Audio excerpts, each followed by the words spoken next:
Bonjour à tous et bienvenue. Si vous êtes nouveau ici, abonnez-vous pour fortifier votre foi au quotidien. Que ce moment d'écoute soit une source de bénédiction pour votre vie. Avant d'écouter la prédication, inclinons nos cœurs et prions. Esprit Saint, lumière des cœurs, ouvre nos oreilles à la parole. Libère-nous de la précipitation du jugement.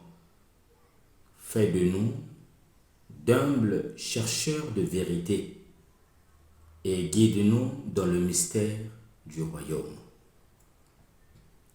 Donne-nous le regard patient du Père qui distingue le bien sans mépriser. Attends le pécheur sans approuver le mal. Protège chaque germe fragile et conduis l'histoire vers son accomplissement. Fais que nous accueillions la graine de l'Évangile, petite et cachée aux yeux du monde. Fais de nous le levain de la fraternité et de la paix, afin que toute notre vie soit transformée par la force silencieuse de ton amour.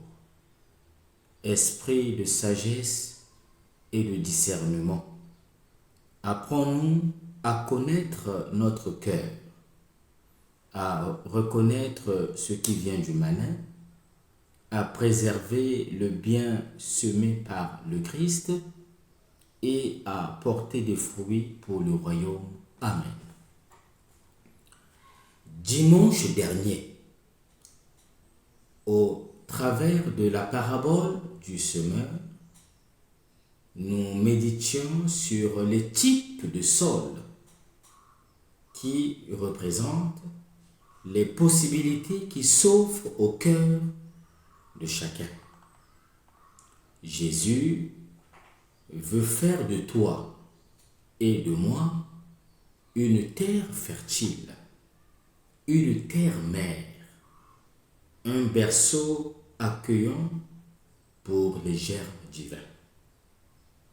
La responsabilité finale d'accueillir ou non la parole incombe à chacun de nous. Nous célébrons aujourd'hui le 16e dimanche ordinaire de l'année liturgique A. La mansuétude de Dieu dans son action auprès des hommes, mansuétude évoquée par le maître du chant dans la parabole de l'ivraie, constitue un élément d'unité entre la première lecture et l'Évangile. L'auteur du livre de la sagesse lit la puissance de Dieu et donc aussi sa mansuétude à la compassion et à la miséricorde. Tu as de la compassion pour tous, car tu peux tout. Cette compassion qui consiste à percevoir l'autre dans son unicité précieuse et précaire, unique, exprimée par son visage, icône du transcendant dans l'histoire et qui inspire respect et pitié. Le Dieu auquel s'adresse l'auteur du livre de la sagesse est aussi celui qui prend soin de toutes choses. Et en cela aussi, il se présente comme un guide pour les hommes.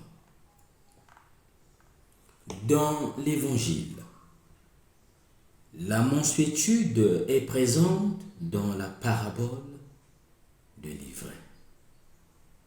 Dans Matthieu nous donne d'abord le récit, puis l'explication. Dans cette parabole, il est question de la patience et de la prévoyance du maître de maison qui empêche ses serviteurs d'arracher l'ivraie qui a poussé au milieu du blé et de reporter cette opération au moment de la moisson, qui d'ailleurs sera confiée non pas aux serviteurs, mais à d'autres personnages, les moissonneurs. Laissez-les pousser ensemble, les deux. Laissez-les pousser ensemble jusqu'à la moisson. Le verbe laisser ne signifie pas approuver le mal, ni renoncer au discernement.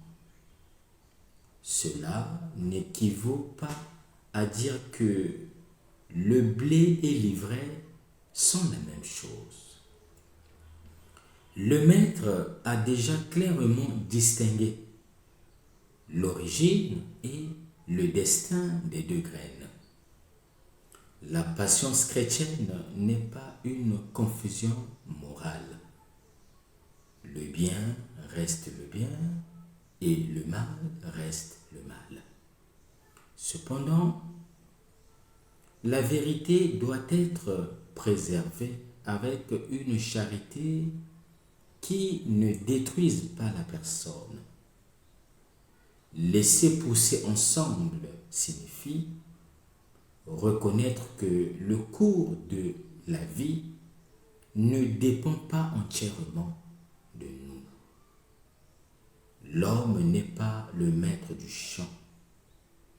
Il ne connaît pas parfaitement les racines et ne possède pas le regard capable d'embrasser toute l'histoire. Il lui est demandé de préserver le bien, de lutter contre le mal sans en imiter les méthodes et d'attendre que les fruits rendent la vérité plus claire. La patience exige au moins 4 attitudes. Observer, accompagner, laisser et conserver. Observer. Ce n'est pas simplement regarder.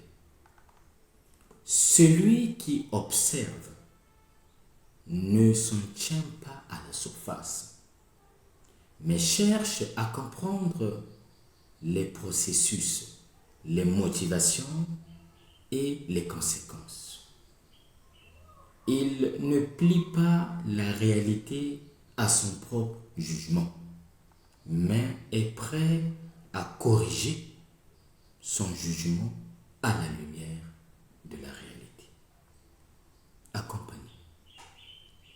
Le maître ne quitte pas le terrain. L'attente n'est pas synonyme de désintérêt.